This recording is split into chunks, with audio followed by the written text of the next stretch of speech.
देखिए हम लोग पढ़ेंगे वर्क, पावर एंड एनर्जी। मतलब वर्क क्या होता है, पावर क्या है और एनर्जी क्या है। ये 9 का बहुत ही इंपॉर्टेंट चैप्टर है, काफ़ी इंटरेस्टिंग चैप्टर है। तो आज देखिए इन लोग को इसको पढ़ते हैं हम लोग। सबसे पहला जो है वर्क है। वर्क क्या होता है, when force applied on object then the object displace due to the action of force. कह कि अगर किसी ऑब्जेक्ट पर हम लोग फोर्स लगाते हैं, मतलब बल लगाते हैं, किसी वस्तु को धक्का देते हैं, तो उसमें डिस्प्लेसमेंट होना चाहिए। मतलब कि वस्तु जो है एक जगह से दूसरे जगह जाना चाहिए। यहाँ एग्जाम्पल देखिए, अगर ये ऑब्जेक्ट है, मान के चलते हैं इधर से फोर्स लगा रहे हैं, बल लगा रहे हैं, 5 न्यूटन का फोर्स लगा रहे हैं आपका, तो ये ऑब्जेक्ट जो है यहाँ पर आ गया, इसका मास m मान लेते हैं। अब देखिए अगर इस पे बल लगाएं तो ये ऑब्जेक्ट जो है यहाँ आ गया है। तो अगर किसी वस्तु पर बल लगाएं, उस ऑब्जेक्ट में डिस्प्लेसमेंट हो, मतलब उसके स्थान में बदलाव है, तब उसको हम लोग साइंस के अनुसार कहते हैं कि वर्क डन हुआ। अगर मान के चलते हैं, अगर यहाँ मान के चलिए वाल है और इस पे फोर्स लगाते हैं, बल लगाते हैं, वाल को धक्का देते हैं, लेकिन उसमें किसी तरह का डिस्प्लेसमेंट नहीं होता है, मतलब एक जगह से दूसरे जगह वह नहीं जा पाता है। इसका मतलब साइंस के अनुसार वहाँ काम नहीं हुआ। अगर इस वाल पे हम लोग फोर्स लगा रहे हैं और ये वाल जो है डिस्प्लेस नहीं करता है, डेट मीन्स एक जगह से दूसरे जगह नहीं जाता है, इसका मतलब इस साइंस के अनुसार इस पे आप कोई काम नहीं किए हैं। अब देखिए जो इंटरनेशनल यूनिट होता है वर्क का, वो आपका जूल होता है। जो ऐसा यूनिट होता है वो आपका जूल होता है। मतलब काम को, अगर हर चीज़ को अगर लेंथ को मापना होगा तो मीटर में मापते हैं हम लोग। हर चीज़ का एक ऐसा यूनिट होता है। ठीक उसी तरह वर्क का भी एक ऐसा यूनिट होता है जिसको हम लोग जूल के नाम से जानते हैं। यह एक स्केलर क्वांटिटी है। क्वांटिटी दो तरह का होता है, एक स्केलर एक वेक्टर।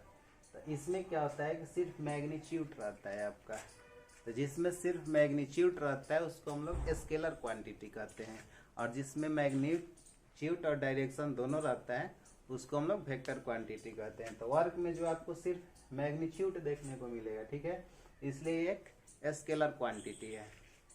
अब देखिए 1 जूल बराबर क्या होता है कि 10 की पावर 7 अर्ग होता है। अर्ग जो है जूल का ही एक छोटा यूनिट है, तो ये इसको भी देखना है, ये भी याद रखना है, ये एमसीक्यू में आपको काम आएगा। अब देखिए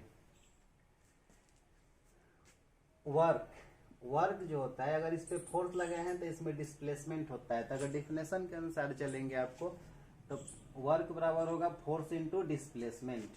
मतलब W बराबर F इंटू एस।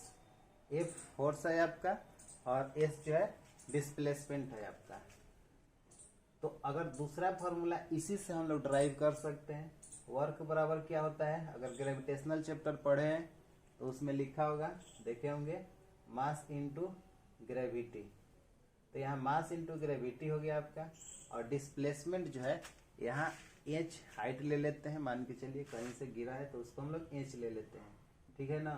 तो इसका मतलब ये हुआ कि वर्क बराबर mgh, मतलब मास गुने ग्रेविटेशनल फोर्स, जो 9.8 आपका होता है। कहीं कहीं न्यूमेरिकल्स में 10 भी दिया रहता है, तो आपको उसके अनुसार ही बनाना है।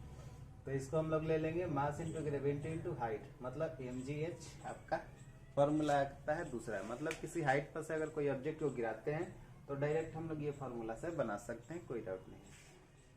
अब देखिए इतना समझ में आ गया होगा।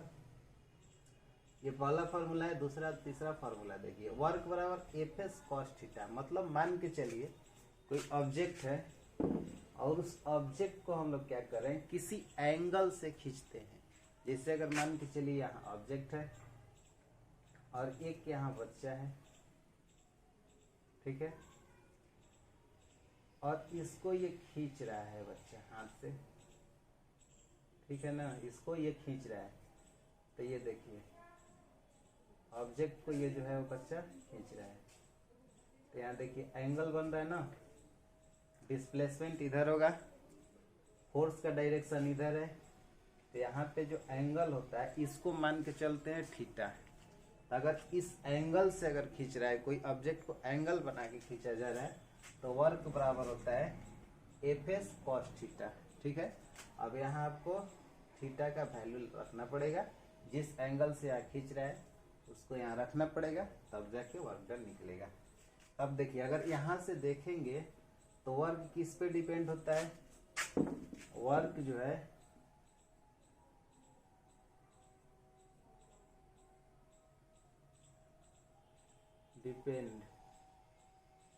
वर्क किस किस पे डिपेंड रहता है? तो सबसे पहले जो है वर्क आपको फोर्स पर डिपेंड रहेगा। दूसरा जो है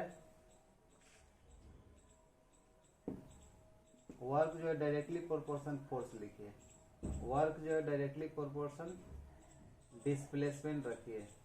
और तीसरा जो है एंगल पर भी डिपेंड करता है, कितना डिग्री का यहाँ एंगल बन रहा है उस एंगल पर भी डिपेंड करता है। मतलब अगर फोर्स बढ़ाएंगे तो काम भी बढ़ेगा, अगर डिस्प्लेसमेंट बढ़ता है, मतलब ये डायरेक्टली प्रोपोर्शन का मतलब होता है एक बढ़ाएंगे तो दूसरा बढ़ जाएगा। वर्क जो है फोर्स का डायरेक्टली प्रोपोर्शन होता है और वर्क जो है आपका डिस्प्लेसमेंट का भी डायरेक्टली प्रोपोर्शन होता है, और ये एंगल पर डिपेंड करेगा। तो अगर पूछा जाए कि आपको वर्क जो है किन किन चीज़ों पर डिपेंड कर सकता है, तो उसके लिए हम कहेंगे फोर्स पर भी डिपेंड करेगा, डिस्प्लेसमेंट पे भी डिपेंड करेगा, और जो एंगल बन रहा है उस पर भी डिपेंड करेगा। ठीक है, अब चलिए आगे चलते हैं। अब देखते हैं नेचर ऑफ वर्क। किस नेचर का वर्क हो सकता है? पॉजिटिव भी हो सकता है आपका, निगेटिव भी हो सकता है और जीरो भी हो सकता है। तो देखिए कब पॉजिटिव होगा, कब निगेटिव होगा और कब जीरो होगा, इसमें देखते हैं। करें कि अगर किसी ऑब्जेक्ट पर हम लोग फोर्स लगाए हैं, किसी ऑब्जेक्ट पर मान के चलिए हम लोग फोर्स लगाए हैं, बल लगाए हैं, किसी भी ऑब्जेक्ट को मान के चलिए धक्का दे रहे हैं, तो इसमें क्या होता है, वो डिस्प्लेसमेंट होगा, मतलब एक जगह से दूसरे जगह जाएगा। अगर फोर्स और डिस्प्लेसमेंट का डायरेक्शन जो होना चाहिए सेम होना चाहिए। अगर मान के चलिए ऑब्जेक्ट यहाँ है, इस डायरेक्शन में खींचा जा रहा है, तो मूवमेंट भी इसी डायरेक्शन में होना चाहिए। तो अगर फोर्स के डायरेक्शन में अगर उस ऑब्जेक्ट का मूवमेंट होता है, तब कहेंगे कि वर्क जो होता है वो पॉजिटिव होता है।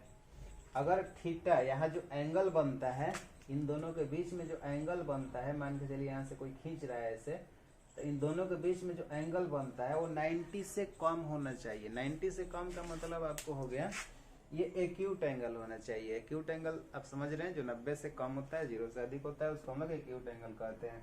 तो अगर कह रहे कि फोर्स और डिस्प्लेसमेंट का डायरेक्शन सेम हो, तब उसको कहेंगे कि पॉजिटिव वर्क है। या फिर जो एंगल बन रहा है दोनों के बीच में वो 90 से कम होना चाहिए, तब कहेंगे आपको कि वर्क जो है पॉजिटिव है। इन दो केसों में वर्क पॉजिटिव होता है हमेशा। अब देखिए आगे जो हम देखते हैं निगेटिव कब होता है। करें कि object moves opposite to direction of force. करें कि अगर मान के चलिए हम लोग क्या करते हैं कि फोर्स लगा रहे हैं इधर, ऑब्जेक्ट पे फोर्स जो है इधर लग रहा है, अब वस्तु का मूवमेंट जो है इधर हो रहा है। तो अगर मान के चलिए फोर्स इधर लगा रहे हैं और वस्तु का जो मूवमेंट है इस डायरेक्शन में हो रहा है, इसका मतलब वर्क जो है निगेटिव है। अब बोलिए ये कब हो सकता है? जैसे मान के चलिए कोई ऑब्जेक्ट ऐसे रोलिंग वाला कोई है सरफेस है, यहाँ पे बहुत हेवी ऑब्जेक्ट रखा हुआ है, यहाँ से एक आदमी जो है आपको खींच रहा है इसको, ठीक है ना। मान के चलिए यहाँ से इसका हाथ है, ऐसे मान के चल लीजिए, इसको खींच रहा है, तो ये फोर्स लगा रहा है इधर, और वस्तु हेवी होने के कारण इससे खींचा नहीं पा रहा है। मान के चलिए ये बहुत ही खींच नहीं पा रहा है, तो ये क्या हुआ कि नीचे की तरफ जाएगा। फोर्स लग रहा है इधर, ठीक है, और वस्तु का डिस्प्लेसमेंट हो रहा है इधर, तो इसका मतलब फोर्स के अपोजिट डायरेक्शन में डिस्प्लेसमेंट है। इस केस में जो है निगेटिव वर्क होगा।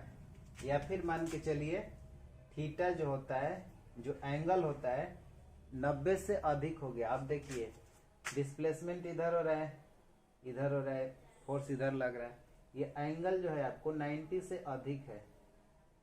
एंगल जो यहाँ देखेंगे 90 से अधिक है, तो इस केस में जो है क्या निगेटिव हुआ। ठीक है, निगेटिव वर्क देख लीजिए कब होगा, जब फोर्स और डिस्प्लेसमेंट का डायरेक्शन अलग अलग हो तब निगेटिव वर्क होगा। या फिर थीटा का जो वैल्यू हो 90 से ज्यादा हो, तब केस में, उस केस में वर्क जो होगा आपका निगेटिव होगा। अब देखिए जीरो कब हो सकता है, तो कह रहे कि व्हेन डिस्प्लेसमेंट इज जीरो, कह रहे कि अगर वस्तु पर हम लोग बल लगाए हैं, मान के चलिए ऑब्जेक्ट है, इस पे बल लगा रहे हैं 10 न्यूटन पूरा है बल लगा रहे हैं, लेकिन इस वस्तु का जो है मूवमेंट नहीं हो रहा है, मूवमेंट जो है ऑब्जेक्ट का नहीं हो रहा है, तो इस केस में हम लोग कहेंगे कि जो वर्क हुआ वो जीरो हुआ, या फिर थीटा का वैल्यू जो है 90 डिग्री हो जाएगा। अगर थीटा का वैल्यू 90 डिग्री हो जाता है तो उस केस में काम जो है वो नहीं होता है।